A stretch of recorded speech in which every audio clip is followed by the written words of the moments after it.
नमस्कार दोस्तों, मैं नरेंद्र शिवरे आपके अपने YouTube channel Narendra study point में आपका स्वागत करता हूं। आज हम पढ़ने वाले हैं भारतीय संविधान से एक बहुत ही इम्पोर्टेंट टॉपिक अनुसूचियां, जो कि कॉम्पिटिटिव एग्जाम में बहुत पूछी जाती हैं। कोई भी एग्जाम हो, इनसे एक ना एक क्वेश्चन आना तय है। तो चलिए आज इसके ऊपर डिस्कशन करते हैं। देखिए, भारतीय संविधान में जब इसका निर्माण हुआ था संविधान का, तब उसमें मूल रूप से 8 अनुसूचियां थीं। लेकिन समय के साथ परिवर्तन के साथ साथ संशोधनों के द्वारा 4 नई अनुसूचियां इसमें जोड़ी गई। तो वर्तमान समय में भारतीय संविधान में कितनी अनुसूचियां हैं? कुल 12 अनुसूचियां हैं। अब हम भारतीय संविधान में अनुसूचियों से रिलेटेड जो महत्वपूर्ण क्वेश्चन बन सकते हैं और जो फैक्ट्स हैं उनके ऊपर चर्चा करते हैं। देखिए, सबसे बड़ा फैक्ट तो यही है कि मूल रूप से संविधान में 8 अनुसूचियां थी और समय परिवर्तन के साथ 4 और नई जोड़ी गई। इस कारण टोटल संख्या कितनी हो गई? 12। अगर कुल अनुसूचियों की संख्या पूछे तो हम 12 टिक करेंगे, और मूल रूप से जो अनुसूचियां थी संविधान में, अगर उनकी संख्या पूछे तो हम 8 टिक करेंगे। अब हम बात करते हैं कि अनुसूचियों में क्या क्या विवरण दिया हुआ है। तो देखिए, हम सबसे पहले प्रथम अनुसूची की बात करते हैं। देखिए, चाहे प्रथम अनुसूची हो, चाहे प्रथम भाग हो, या फिर प्रथम अनुच्छेद हो, इनमें दिया हुआ है संघ, राज्य और जो यूटी है, यूनियन टेरिटरीज, केंद्र शासित प्रदेश, उनका विवरण। देखिए, अगर पहले की बात की जाए तो भारत में 29 राज्य और 7 केंद्र शासित प्रदेश थे, लेकिन वर्तमान समय में ये संख्या बदल गई है। 28 राज्य और 8 केंद्र शासित प्रदेश भारत में वर्तमान समय में। देखिए, संख्या में चेंज कैसे हुआ। पहले थी संख्या 29 राज्य और 7 केंद्र शासित प्रदेश, लेकिन जब मोदी सरकार दोबारा अस्तित्व में आई और अमित शाह ने गृह मंत्री के रूप में कार्य संभाला, तब उन्होंने 2 चीजों पर काम किया। 2 धाराओं को संविधान में हटाने एवं उसका नियंत्रित करने का काम किया, जो कि विशेष अधिकार दिलाती थी जम्मू कश्मीर को। 370 और 35A, इसको संविधान से हटाकर ये कुछ विशेष अधिकार प्रदान कर देती जम्मू कश्मीर को, जैसे कि जम्मू कश्मीर का एक अलग झंडा है, भारत का एक अलग झंडा होगा। जम्मू कश्मीर के नागरिक जम्मू कश्मीर के भी नागरिक हैं और भारत के भी नागरिक हैं, यानी दोहरी नागरिकता हो गई। वैसे हमारे देश में एकल नागरिकता को अपनाया गया है, जो कि ब्रिटेन के संविधान से ली गई है। लेकिन 35A और 370 धारा जम्मू कश्मीर को विशेष अधिकार प्रदान करती थी, जिस कारण भारत सरकार जम्मू कश्मीर के कार्यों में इंटरफेयर नहीं कर पाती थी। इस कारण जो अमित शाह जी हैं, उन्होंने इन धाराओं को समाप्त कर, इनके कुछ अनुच्छेदों को समाप्त कर, इनको पूरी तरीके से नहीं हटाया गया है, इनके कुछ प्रावधानों को हटा दिया गया है। हटाकर 2 नए यूनियन टेरिटरीज, 2 नए केंद्र शासित प्रदेश, जम्मू कश्मीर और लद्दाख का निर्माण हुआ। इस कारण देखिए, एक हटा राज्य की संख्या में से, 29 में से एक हट गया, तो कितने हो गए? 28, और यहां पर 2 बढ़ गए। तो देखिए, 29 से ये कहां पे पहुंच गया? 28 और 9 में। फिर क्या हुआ? 2 केंद्र शासित प्रदेश, दमन द्वीप और दादर नागर हवेली को मिलाकर एक केंद्र शासित प्रदेश बना दिया गया। इस कारण फिर इसमें से एक संख्या घटी। फिर क्या हो गई संख्या? 28, 8। अब हम दूसरी अनुसूची के ऊपर बात करते हैं। तो दूसरी अनुसूची में किसकी बात की गई है? भत्ते के बारे में, सैलरी के बारे में और पेंशन के बारे में। अब देखिए, किसकी सैलरी के बारे में बात की गई है? भारत के उच्च संवैधानिक पदों जैसे राष्ट्रपति, उपराष्ट्रपति इत्यादि के वेतन, भत्ते और पेंशन की बात करें। देखिए, राष्ट्रपति, राज्यपाल, अध्यक्ष, उपाध्यक्ष। देखिए, यहाँ पर अध्यक्ष और उपाध्यक्ष की बात किसके संबंध में की गई है? लोकसभा और विधानसभा की बात। देखिए, केंद्र में लोकसभा होती है और राज्यों में विधानसभा का अस्तित्व होता है। इनमें अध्यक्ष और उपाध्यक्ष होते हैं। देखिए, सभापति और उपसभापति, ये राज्यसभा और विधान परिषद के अध्यक्ष होते हैं। इनको सभापति और उपसभापति कहते हैं। जज, जो न्यायाधीश हैं सुप्रीम कोर्ट और हाई कोर्ट के, उनको, और जो केग है, जिसे हिंदी में नियंत्रक महालेखा परीक्षक कहा जाता है, उसकी सैलरी, पेंशन और भत्ते के बारे में वर्णन दूसरी अनुसूची में किया गया है। देखिए तीसरी अनुसूची में क्या है, तीसरी अनुसूची में शपथ का वर्णन है जो उच्च पदों के लिए है। देखिए राष्ट्रपति, उपराष्ट्रपति और मंत्री। आपके मन में विचार होगा कि प्रधानमंत्री की भी एक अलग शपथ होती है, ऐसा नहीं है। प्रधानमंत्री मंत्रिमंडल के सदस्य के रूप में शपथ लेता है, उसकी कोई अलग शपथ नहीं होती।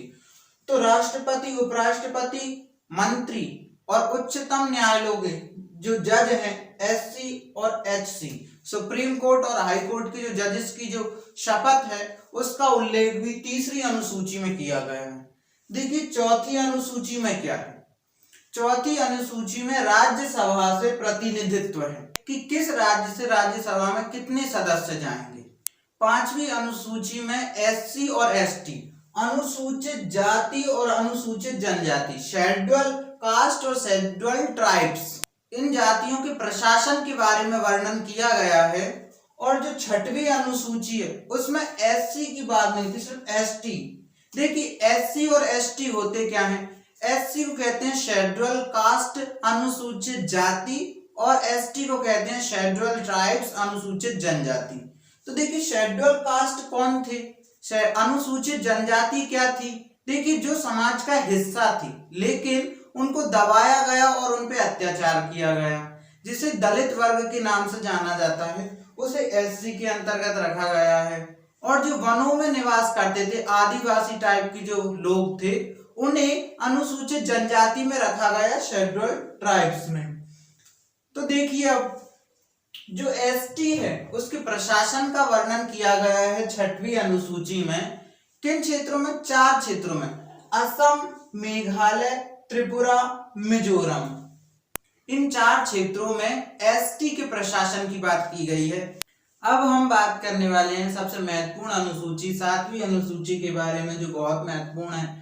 इसी से बहुत सारे कॉम्पिटिटिव एग्जाम में बहुत क्वेश्चन आते हैं। देखिए शक्ति विभाजन केंद्र और राज्य के मध्य, ये होना बहुत ही इंपॉर्टेंट है, नहीं तो केंद्र और राज्यों के मध्य मतभेद बन सकते हैं। संविधान में लिखित रूप से विषयों का विभाजन किया गया है कि कितने विषयों पर केंद्र सरकार और कितने विषयों पर राज्य सरकारें काम करेंगी।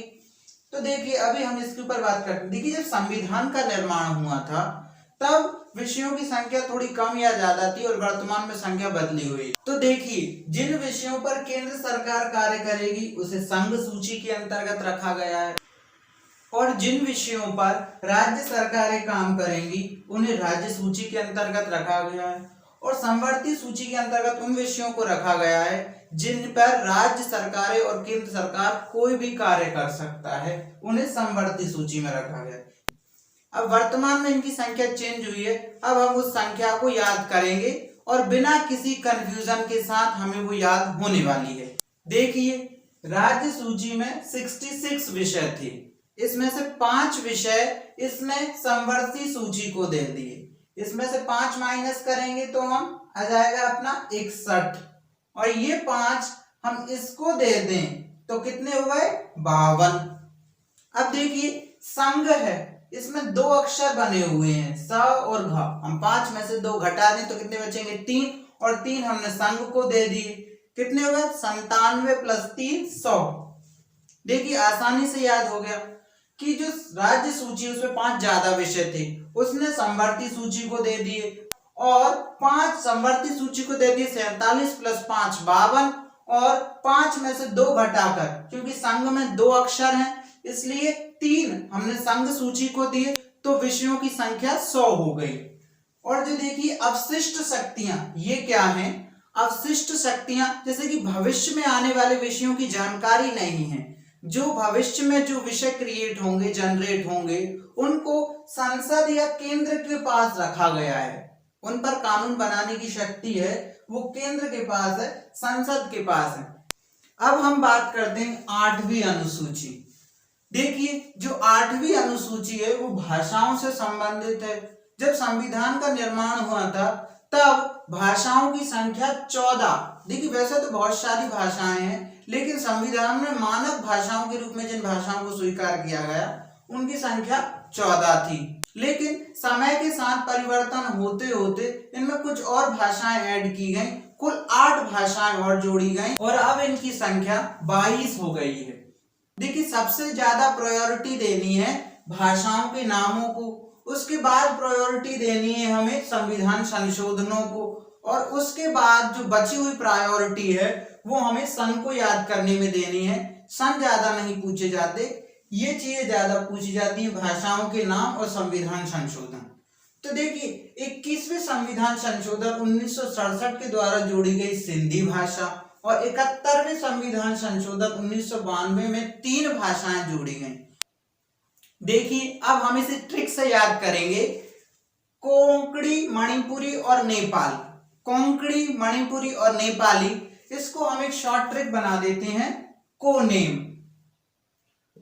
कोनेम आपने सुना होगा, नेम जिसके साथ को शब्द लग जाता है, मतलब कि सहायक। फैक्टर, को फैक्टर यानी सहायक फैक्टर। तो देखिए, कोनेम, ऐसे मान लीजिए कि इसका मतलब ये होता है कि किसी व्यक्ति का एक पर्सनल नाम अलग है और उसे घर पर किसी और नाम के साथ बुलाते हैं, तो उसको कोनेम कहा जाता है। ये आप थोड़ा मन में विचार कर लीजिए, अगर ऐसा होता भी ना हो तो भी। तो देखिए, को से क्या बन जाएगा हमारा, कोंकणी, ने से बन जाएगा नेपाली और मां से मणिपुरी। देखिए, आप सोच रहे होंगे मिजोरम भी तो बन सकता है, फिर हम मी का भी इस्तेमाल करते, ने मी, मिजोरम, और मेघालय होता तो ने में होता। यहाँ पर मां अकेला है इसलिए मणिपुरी अकेला आएगा। तो देखिए, हमको याद हो गया है कोंकणी, मणिपुरी और नेपाली। अब हम बात करते हैं तीसरे पॉइंट के ऊपर। 2003 में 4 भाषाओं को जोड़ा गया।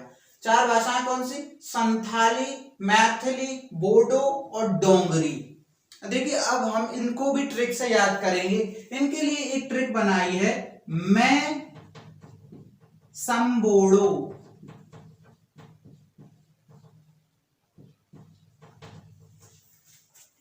मैं संबोडो, ये एक ट्रिक है। तो देखिए, मैं से क्या हो जाएगा, मैथिली, सन से क्या हो जाएगा, संथाली, बोडो के बो से बोडो और डोक से डोंगरी। देखिए, अब हम ये 4 भाषाएं भी याद कर चुके हैं। मैं, सन, बोडो, मैं से मैथिली, सन से संथाली, डो से डोगरी और बो से बोडो। ये हम चारों की चारों भाषाओं के नाम याद कर चुके हैं। अब देखिए, नवी अनुसूची। देश का संविधान लागू होने के पश्चात सबसे बड़ी प्रॉब्लम यही आई कि संपत्ति अधिग्रहण की विधियां नहीं थी, संपत्ति को लेकर बहुत मतभेद थे, जमीन से लेके ज्यादातर। उनके निपटारे के लिए नवी अनुसूची को जोड़ा गया जिसमें संपत्ति अधिग्रहण की विधियां हैं। इस कारण नवी अनुसूची को संविधान में जोड़ा गया प्रथम संविधान संशोधन के तहत 1951 में। अब देखिए, हम 10वीं अनुसूची की बात करते हैं। 10वीं अनुसूची में है दल बदल। दल बदल से संबंधित प्रक्रिया का वर्णन है। देखिए, 1984 में जब इंदिरा गांधी का निधन हो चुका था, तब उनके पुत्र राजीव गांधी प्रधानमंत्री बने। उस समय सबसे बड़ी प्रॉब्लम थी कि कोई भी सरकार गिर जाती थी और कोई भी विपक्षी सरकार बन जाती थी सांसदों की खरीद फरोख्त से। उसको नियंत्रित करने के लिए राजीव गांधी ने एक दल बदल संबंधी जो प्रावधान है वो अनुसूची के रूप में, 10वीं अनुसूची के रूप में भारतीय संविधान में ऐड कराए। अब देखिए, हम 11वीं और 12वीं अनुसूची की बात करते हैं। देखिए, 11वीं अनुसूची वो गांवों से संबंधित है, पंचायती राज व्यवस्था से, और जो 12वीं अनुसूची है वो नगरीय स्थानीय स्वशासन संस्थाओं से संबंधित है। अब देखिए, हम कैसे याद करेंगे कि किस में पंचायती राज व्यवस्था और किस में नगरीय स्वशासन। तो देखिए, जो 11 है, 11 एक व्रत होता है, एकादशी का व्रत कहते हैं, गांव में लोग इसे 11 कहते हैं। तो देखिए, गांव के लोग 11 का व्रत रखते हैं, 11 का। और जो नगर के लोग हैं, यहीं के बच्चे ज्यादातर 12वीं पास कर पाते हैं, और गांव के बच्चे भी नगरों में आकर, शहरों में आकर ही 12वीं पास करते हैं, क्योंकि गांवों में इतनी व्यवस्था नहीं है। तो देखिए, 12वीं पास कौन करते हैं, शहर के लोग, और 11 का व्रत ज्यादा कौन रखते हैं, गांव के लोग। पंचायती राज व्यवस्था 11वीं अनुसूची, 12वीं अनुसूची में नगरीय स्थानीय स्वशासन संस्थाएं। तो देखिए, इनको कुछ विषय दिए गए, 29 विषय दिए गए पंचायती राज व्यवस्था को, और 18 विषय दिए गए नगरीय स्वशासन संस्थाओं को।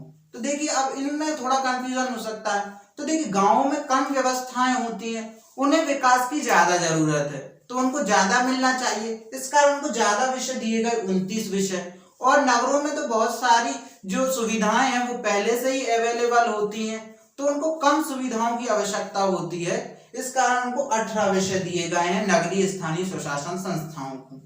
ये दोनों ही अनुसूचियां 1993 में जोड़ी गई।